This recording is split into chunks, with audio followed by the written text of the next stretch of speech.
called Caleb Mahomes 2.0, and Caleb has heard similar comparisons. Justin Fields, the market went from robust to non-existent, maybe. However, according to former Bear Kyle Long, the team should look to keep Fields and draft Caleb.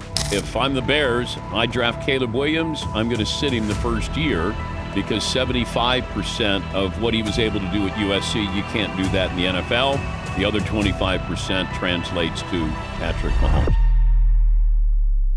In the realm of NFL prospects, we've all heard the words generational talent, next big thing, you name it. But never in the history of the NFL has a draft prospect scared the NFL as much as Caleb Williams. What has Williams done to be ahead of Justin Herbert and Lamar? And the answer is, what hasn't Caleb Williams done? Caleb Williams stepped onto a college football field as a freshman at Oklahoma, down 28-7, leads them on a comeback, is excellent the rest of that year, then transfers to USC, wins the Heisman Trophy. He plays a Mahomesian style. The kid is as can't miss gets. He has more leverage than ever and a skill set that the league is not ready for. This is why the NFL is terrified of Caleb Williams. Caleb Williams has treated us all to countless jaw-dropping highlights in the recent years. The ability to make any throw from any angle has made him a blockbuster entertainment type quarterback. And you won't be surprised to hear that he was delivering the same kind of excitement in high school. A young Caleb stood out from the crowd at Gonzaga College High School in Washington, D.C., thanks to the kind of attributes we associate with him today. After getting his feet underneath him as a freshman, Williams lit up his opponents throughout his sophomore year as he passed for 2,624 yards and 26 touchdowns, whilst also adding 394 more yards and 10 scores as a rusher. In doing so, he led Gonzaga to a WCAC championship, crowning them as the #1 team in the district. The crowning moment, though, arrived on an insane 53-yard Hail Mary from Caleb Williams that helped them down their rivals as the clock ran out. Ball's in the air, and it is going to get there. And somebody caught that. Did somebody catch that? Gonzaga, did they catch that? Touchdown, Gonzaga!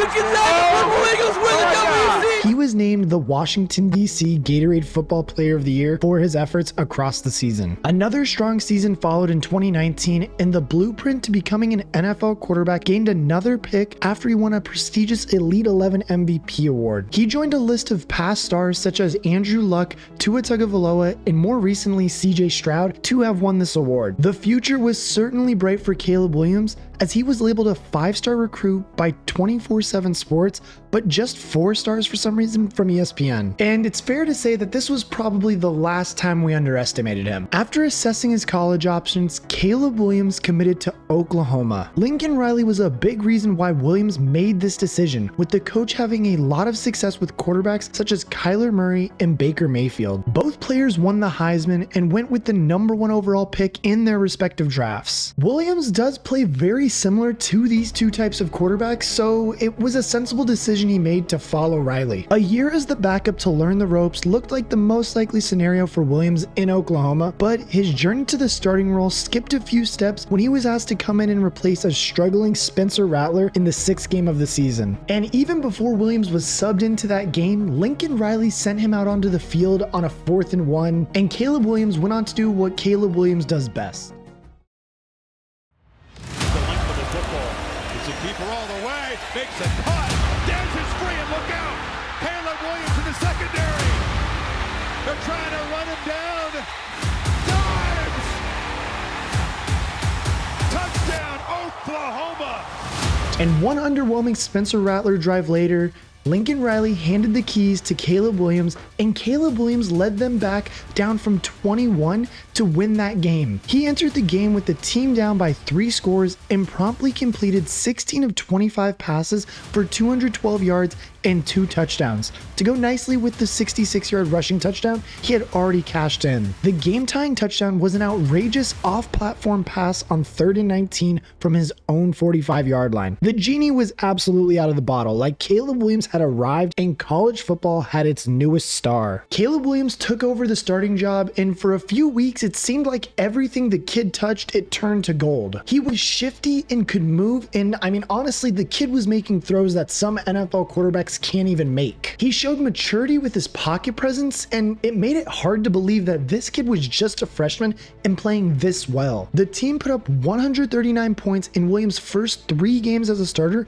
culminating in a 402-yard, 6-touchdown game against Texas Tech. But it wasn't all smooth sailing. A bit of shine was taken off his freshman season thanks to a dismal 2-interception game against Baylor, which resulted in just 142 yards and 9 completions. Another loss followed in the last game of the regular season, but this was followed up by a bowl game win against Oregon to close the season on a high. Lincoln Riley had looked like he was going to produce another Heisman Trophy winner, and more wins surely looked like they were just right around the corner. Well, not quite. We all got a little bit ahead of ourselves. Reports Lincoln Riley is leaving Oklahoma. He will take the head coaching position at USC.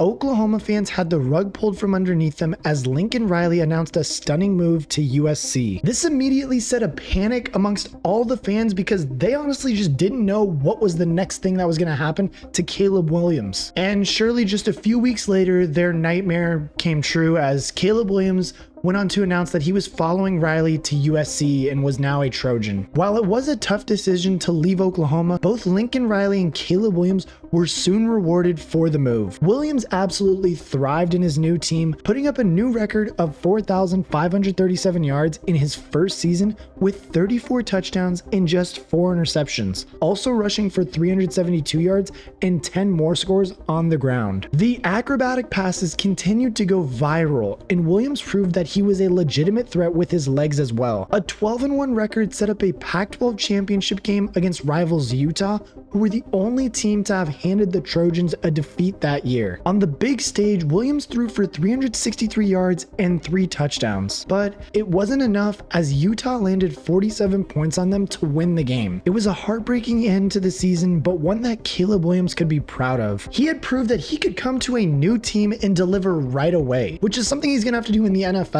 And on top of this, he did everything in his willpower to make sure he put his team in the best possible position to win the game. Like, I mean, the dude was putting up absolutely outrageous numbers in college, and on top of this, he won several prestigious awards along the way. In addition to winning the Pac-12 Offensive Player of the Year award, Williams was named a unanimous All-American and winner of the Heisman Trophy. By now, the generational buzz was already picking up a lot of steam as people pinned the Trojan as the next big thing at the position. The 2023 season was full of absolute frustration for Williams though. He did dazzle early in the season, leading the team to a 6-0 record, but I mean, when their defense is just absolute garbage, there is no way he can make up for that. After averaging 51.8 points in the first 6 games, USC lost their last 6 games to take them out of contention for the playoffs. After throwing 22 touchdowns in the first 6 games, Williams threw 8 in his last 6. It was a rough way to end his college career, but Williams still boasted an impressive stat line that read 3,633 passing yards, 30 touchdowns, and only 5 interceptions. And like I said earlier, the collapse of him can honestly be blamed on the defense and just the team in general around him. Now, yes, you can say that there were some errant throws that he probably shouldn't have thrown in those games,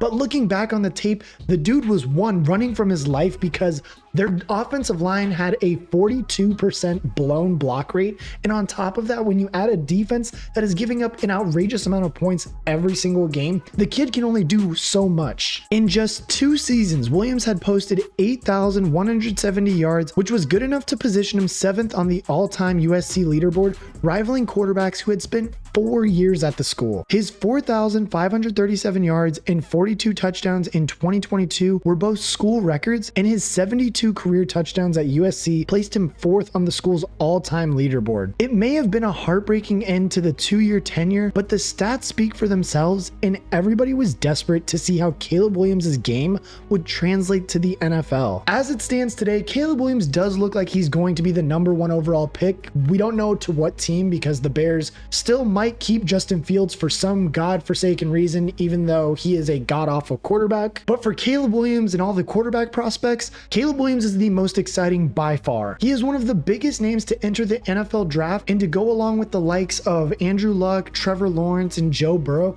who were all clear-cut #1 overall draft picks. And look, Williams' skill set is completely different than the names I just mentioned, but there is one unavoidable attribute that is absolutely enticing every single team: the Mahomes factor. It's absolutely cruel of me to compare Caleb Williams, who's never played an NFL down, to one of the greatest quarterbacks to ever step on a field, but their playstyles are just so similar when you look at them. Mahomes has made a name for himself as a freewheeling playmaker with an electric arm. He can often be seen making ambitious underarm or lob passes, which Williams himself has been known to do. If you want to be a little bit easier on the guy, then you can compare him to a guy like Kyler Murray, who also won a Heisman Trophy under Lincoln Riley. Both players made a name for themselves by scampering around behind the line of scrimmage and utilizing a strong arm to pick up yards down the field. Like both Mahomes and Murray, Williams can use his legs to pick up a first down when nothing is available in the passing game. But now, of course, the best thing about Caleb Williams is that he makes the most incredible passes